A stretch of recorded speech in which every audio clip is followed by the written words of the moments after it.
सभा करने का मेन उद्देश्य क्या है? बिहार बदलाव के व्यू से ही जहाँ हमने सभा की थी। बिहार में जो रोजी रोजगार और पलायन रोकने के लिए, बिहार में फैक्ट्रियाँ लगाने के लिए लोगों का देखिए आप किस तरह से लोगों की भीड़ इकट्ठी हुई थी, हज़ारों के तादाद में लोग इकट्ठे हुए थे। इस बात के लिए ये बात साबित कर रही है कि लोग में बदलाव चाहिए, पलायन रोकना चाहिए और इन लोगों को एक मौका चाहिए और यहाँ फैक्ट्रियाँ खोलनी चाहिए, रोजी रोजगार चाहिए। अच्छा, यहाँ की जो महिला से इतना आए थे, तो महिला लोग की विशेष, आप महिला है, महिला लोग की विशेष जन स्वराज क्या करने वाले महिलाओं के लिए, विशेष करके महिलाओं के लिए ये जन स्वराज पार्टी क्या करेगी? मेन महिलाओं की सारी जिंदगी अपने पति और अपने बच्चों के लिए पे समर्पित होती है और जब अपनी ज़रूरतों के लिए, अपने रोटी कपड़ा मकान की सुविधाओं के लिए जब उनके बच्चे और उनके पति बाहर कमाने जाते हैं तो बहुत से घर के लोग वापस भी नहीं आ पाते। इससे सभी डरे हुए हैं, सहमे हुए हैं। इन सभी का कहना है कि अगर अपने बिहार में रोजी रोजगार हो जाए तो पलायन रुक सकती है और पलायन को रोकने के लिए ही ये सभी उमड़े पड़े हुए थे। इन सबों के दिल में यही उम्मीद है कि जन स्वराज जो है पलायन रोकेगी और यहाँ रोजी रोजगार का व्यवस्था होगा। अच्छा, मोतिहारी विधानसभा वासियों की बसंत गाँव पड़ेगा, बासवासपुर गाँव में पहुँचे हैं। यहाँ का मुख्य समस्या क्या है? देखिए हर जगह आप जाइए तो एक ही मुख्य समस्या है। धरातल तक जो फंड योजनाएं बनती है ये कुछ भी नहीं, ना के बराबर पहुंचती है। यहाँ पेंशन भी नहीं मिलता है, 2 महीना 3 महीना पर अगर मिला भी तो 200-300, ऊपर से लोग गालियाँ खाते हैं कि 200 वाला तो दौड़ चले लो, 200 रुपया ला। तो उनके लिए 200 भी उस समय आज के डेट में बहुत मायने रखता है। और जन स्वराज जो है वो 2000 रुपया देने की वादा कर रही है। जब सरकार बनती है तो तुरंत 2000 रुपया देगी। सबसे बड़ी बात है यहाँ 4 किलो चावल के नाम पे जो महंगाई बढ़ी हुई है इससे लोग त्रस्त हैं।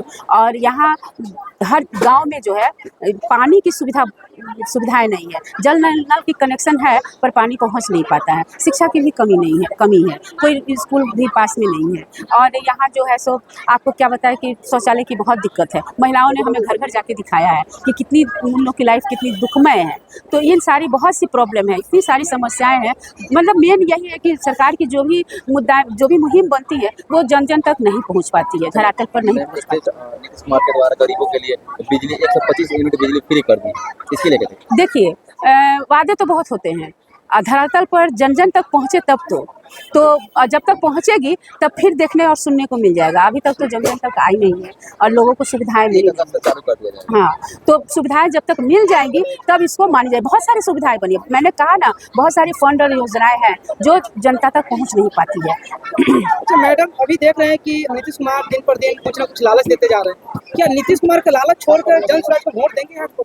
देखिए जन स्वराज जो है जनता की स्थिति और परिस्थिति को देखते हुए ही आई है। जन स्वराज प्रशांत सर के द्वारा बनाई हुई मुहिम है, जन स्वराज प्रशांत सर की सोच है। तो जन स्वराज के माध्यम से ही जो बातों को हम लोग देखते हैं, सर हम लोग को चुने हैं। सर कहते हैं ना कि हम मथनी से निकालेंगे वैसे वैसे लोग जो जनता के हों, तो हम जैसे लोगों को वो निकाले हैं और हम लोगों को ऐसे इंटीरियर एरिया में भेजते हैं जहाँ लोगों की ज़िंदगियाँ बहुत कठिन है। और जो बात सब तक पहुँचती है, जब सर इसको हल्ला करते हैं उस पर लोग काम करना शुरू कर रहा है। तो ये स्वार्थ से रहित है, वसीभूत है। क्या धरातल तक ये बातें हो पाएगी ये तो वक्त ही बताएगा। अच्छा, जाते जाते क्या कहिएगा मोतिहारी विधानसभा वासियों को?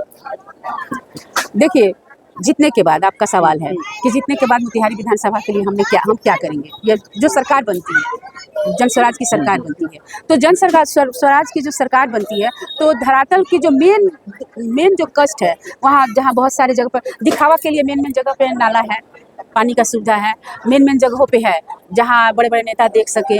लेकिन जो अंदरूनी एरिया है वहाँ सारी कुछ भी सुविधाएं नहीं पहुँची है।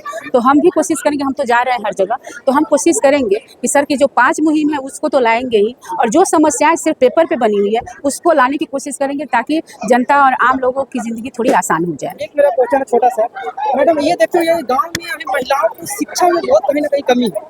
क्या शिक्षा के लिए आप विशेष रूप से क्या लोगों को मैसेज दे रहे हैं? देखिए शिक्षित होना और साक्षर होना दोनों में बहुत फ़र्क है।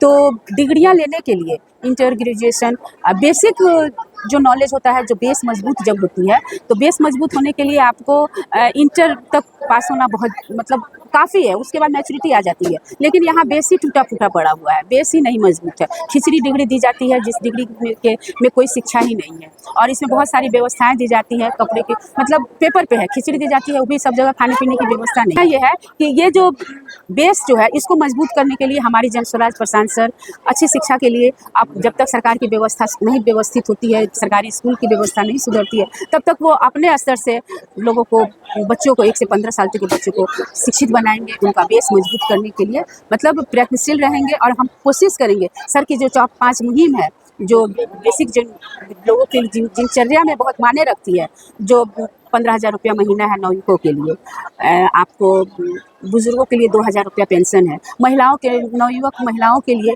4% पे कुछ पैसों का व्यवस्था है जो कुछ न कुछ अपना व्यवसाय कर सके। उसके बाद खेती का व्यवस्था, बीज खाद की व्यवस्था, मजदूरी की व्यवस्था, ये सारी व्यवस्था को वो सुधारेंगे। मनरेगा की व्यवस्था को सुधारेंगे ताकि कृषि की व्यवस्था सुधर सके। तो ये जो 5 मुहिम है, पेंशन हो गया, महिलाओं की स्थिति, जो ये 5 जो मुहिम है, इन सारी मुहिम को हम चाहेंगे कि सर लाएँ, ताकि और पार्टियों की तरह हम झूठे न कहलाएं। क्योंकि जब फील्ड में हम जाते हैं तो यही चीज़ें, बहुत सारे सवाल, बहुत सारा आक्रोश आता है कि सबको, जब इलेक्शन का टाइम आता है तो सभी बहुत सारे वादा करते हैं, तो हम किसी का बात नहीं सुनेंगे। तो ये जो सैलाब अभी उभरी थी बदलाव के लिए, पलायन रोकने के लिए, तो इन लोगों में हमने 3 दिन तक विश्वास डाला है कि नहीं, आप ये जिससे जो वादा जो है प्रशांत सर का, ये ज़मीन तक आएगी और आप लोगों तक पहुँचेगी सुविधाएं, और आप लोग की दिनचर्या की जो ज़िंदगी है वो सुधरेगी, और आपके जो गार्जियन हैं, बच्चे हैं, वो बाहर नहीं जाएंगे। इसी के लिए, इसी पलायन रोकने के लिए उन्होंने जन जन तक जाकर ये वादा कर रहे हैं, और सरकार बनते ही सारी सुविधाएं देंगे।